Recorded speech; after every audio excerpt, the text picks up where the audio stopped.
Buenos días para todos. El día de hoy nos vamos a contextualizar un poco acerca de la historia del derecho en Europa, exactamente sobre la Edad Media. Esta presentación la realizamos estudiantes de la Facultad de Derecho de la Corporación Universitaria Iberoamericana, Hubert Grisales, Liana Hernández, María Eugenia Escobar, Estefanía Rodríguez y Wendy Maecha. La Edad Media, también conocida como época medieval, fue un periodo que tuvo una duración de 10 siglos, en la que se resaltaron elementos importantes para el desarrollo del derecho actual, como la consolidación de las primeras universidades en Europa, las cuales asentaron de manera muy pronunciada las leyes romanas, una etapa en la que se evidencia también la importancia de la religión en la legislación general de la época. Da inicio en el siglo V con la caída del Imperio Romano de Occidente y vemos su finalización sobre el siglo XV tras la caída de Constantinopla y el descubrimiento de América por parte de España. Dicho periodo se divide en dos etapas importantes y mayormente conocidas. La Alta Edad Media, con una prolongación desde el siglo V hasta el siglo X aproximadamente. En este periodo se destacan eventos como la caída del Imperio Romano en el 476, razón principal de las invasiones germánicas, y un aumento en la ruralización poblacional, eventos que dan pie al aumento de la criminalidad, y esto a su vez abre las puertas a la época feudal, donde los siervos buscan protección y acuerdan con un feudo, un tipo de trueque, en el que el siervo recibe beneficios como la protección y en pago a su señor feudal reciben apoyo en las cruzadas y guerras que se desarrollan durante su liderazgo. Además de esto, pueden ofrecer atributos económicos para ayuda de los gastos y necesidades de estas mismas.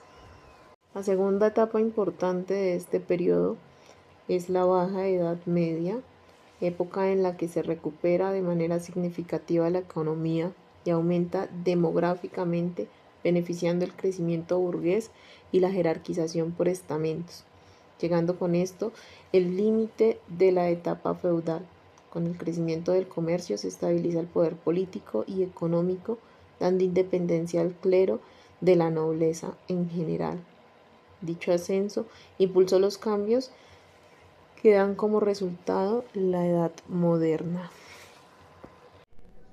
Ya con la contextualización de nuestra compañera Wendy, continuaremos exponiendo de manera segregada las diferentes etapas de la influencia del derecho en la Edad Media. Iniciamos con las leyes romano-bárbaras. El hecho más relevante fue el choque cultural entre bárbaros y los romanos, lo que ocasiona que tanto conquistadores, los bárbaros, y los conquistados, los romanos, convivieran bajo sistemas jurídicos distintos. El aporte jurídico que más se destaca es la implementación del principio de la personalidad del derecho, lo que permite la coexistencia y mezcla de las tradiciones jurídicas romanas con las costumbres germánicas en un territorio mixto. De esto podemos resaltar la creación de las siguientes codificaciones: la Lex Romana Visoguturum, la Res Romana Virgundiorum y el Edicto de Teodorico. Seguimos con el derecho germánico. Durante esta etapa de la Edad Media se distingue por la mezcla de culturas debido a la alta migración de los pueblos germánicos. Entre ellos se distinguen los visigodos, los ostrogodos, los burgundios, los logobondos, los francos y los sajones. Mala influencia de la caída del Imperio Romano. Se establece el derecho típico de las tribus como una sociedad organizada de hombres lites, que significa hombres libres, de agricultores y pastores. Hay una baja noción de la propiedad inmobiliaria. Esto genera una organización política de hombres libres que conforman la Concilia Civiatis, que significa asamblea de ciudadanos. También por la división jerárquica de monarquía, nobiliario, militar y ciudadano. Su característica familiar en esa época era el patriarcado, el matrimonio monogámico mediante acuerdo. Lo anterior tiene jurídicos siguientes aspectos.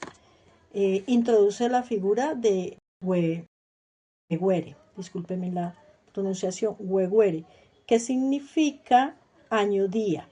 ¿Esto qué quiere decir? Que la posesión de la tierra es por un tiempo limitado, acordado entre las partes.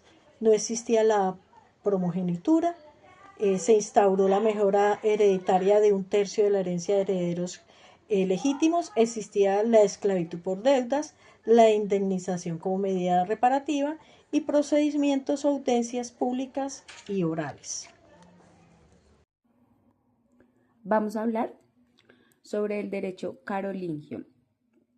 Para comenzar, es importante saber quiénes fueron los francos. Los francos eran un pueblo germánico. Ellos se desplazaban hacia las Galias.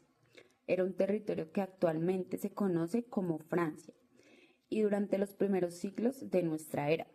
Posteriormente surgió la dinastía carolingia, cuyo personaje más importante fue Carlomagno. Él fue coronado emperador en el año 800 por el Papa, lo que fortaleció la unión entre el poder político y la Iglesia. Mucho después de la muerte de Carlomagno, el imperio se dividió en tres partes mediante el Tratado de Verdun en el año 843. De esta división nacieron territorios que más adelante darían origen a países como Francia, Alemania e Italia. En esta época también aparecieron las primeras manifestaciones del derecho obrero y del derecho mercantil. La verdad, lo cual fue muy importante porque comenzaron a regularse en actividades relacionadas con el trabajo y pues el comercio. Uno de los mayores aportes que se hicieron del derecho carolingio a la ciencia jurídica fue el uso de las capitulares. Estas eran como normas o leyes que fueron creadas directamente por el emperador, como una demostración de su poder absoluto de cómo legislar, mandar, conocido como Banún. Las capitulares se dividían en tres tipos: eclesiásticas, mundanas y mixtas. Las eclesiásticas eran relacionadas con temas religiosos y pues de la iglesia. Las mundanas eran las que trabajaban asuntos civiles y políticos, y las mixtas eran las que combinaban elementos religiosos y civiles. Digamos que además las capitulares mundanas tenían dos subdivisiones. Las primeras eran las per se scribenda, que eran normas independientes y estas no necesitaban apoyarse en otras leyes. Y las segundas eran las capitulares propiamente dichas, que funcionaban como complementos o anexo de leyes ya existentes. Digamos que otro aspecto importante fue el principio de personalidad del derecho, que evolucionó hacia una concepción territorial. Esto significa que antes las leyes dependían de un grupo o del pueblo al que pertenecía una persona, pero luego después se comenzó a aplicar según el territorio donde se vivía. Este cambio se debilitó en el poder de los señores feudales y permitió el crecimiento de los fueros, que se convirtieron en una fuente principal del derecho. Estos eran como normas o privilegios aplicados en determinadas regiones o ciudades. Como en conclusión de todo esto, el derecho carolingio fue fundamental para la evolución del derecho en Europa, porque fortaleció el poder legislativo del emperador. También impulsó nuevas formas de organización jurídica y ayudó al desarrollo de normas relacionadas con el comercio y el trabajo. Muchas gracias. En esta época, después de la caída del Imperio Carolingo, empezó a surgir un nuevo régimen de organización social llamado el feudalismo. Esto surgió en parte de Europa occidental durante los siglos IX, X y XI. En esa época, el poder no estaba concentrado en un solo rey, sino que se dividía en varios señores feudales, quienes controlaban las tierras y protegían a la población. Esto produjo la desaparición de los regímenes centralistas típicos, lo cual, en el campo del derecho, hizo que hubiera una dispersión normativa, ya que cada feudo formaba su propio sistema jurídico. El señor feudal podía administrar la justicia, cobrar impuestos y otorgar tierras a nuevos vasallos. A cambio, el vasallo debía jurar fidelidad y ofrecer diferentes tipos de servicios. La relación entre el señor y el vasallo se basaba como tal en un pacto de fidelidad, y el señor brindaba protección y tierras, y el vasallo ofrecía ayuda militar y acompañar al señor feudal a las guerras, y como tal pagar impuestos. Los orígenes del sistema feudal fue la influencia que tuvo las leyes romanas y germánicas. Con el transcurrir del tiempo y a partir del siglo XIII, el feudalismo entró en una decadencia, debido al fortalecimiento de los reyes, quienes empezaron a sustituir a los señores feudales por funcionarios reales asalariados. La creciente economía monetaria y la nueva clase social, la burguesía, ayudaron a la fundación de nuevas ciudades, lo que contribuyó a que los vasallos, al residir en estas, adquirieran una carta de ciudadanía, lo que los liberaba de sus señores feudales. Y la creación de ejércitos mercenarios lo hizo que no se necesitaran la actividad militar de los vasallos. El derecho en la Baja Edad Media comprende 5 países: Alemania, Francia, España, Italia e Inglaterra. En la Baja Edad Media se deja atrás el caos feudal. Ya no es solo lo que diga el señor feudal, sino que también renacen tres formas para ejercer el derecho. Está el derecho romano, el derecho canónico y los reyes. El derecho romano está estudiado por las universidades para poderse aplicar. El derecho canónico es uno de los más poderosos porque está ejercido por la Iglesia. Toman parte de todo lo que tiene que ver con el poder de las personas. También encontramos los derechos de los reyes, donde ellos crean las leyes para todo el reino. Entonces, como comprendemos 5 países, entre los 5 países comprendidos está Italia, donde renace el derecho romano, creando leyes que los comerciantes usan para hacer sus contratos para poder comerciar sus productos. Alemania lo hacen por costumbres locales, pero cuando las costumbres no cumplen el objetivo, entonces usan el derecho romano. Seguimos con Francia. Está dividida. Al sur ejercen con el derecho romano y al norte siguen usando las costumbres como marco de ley.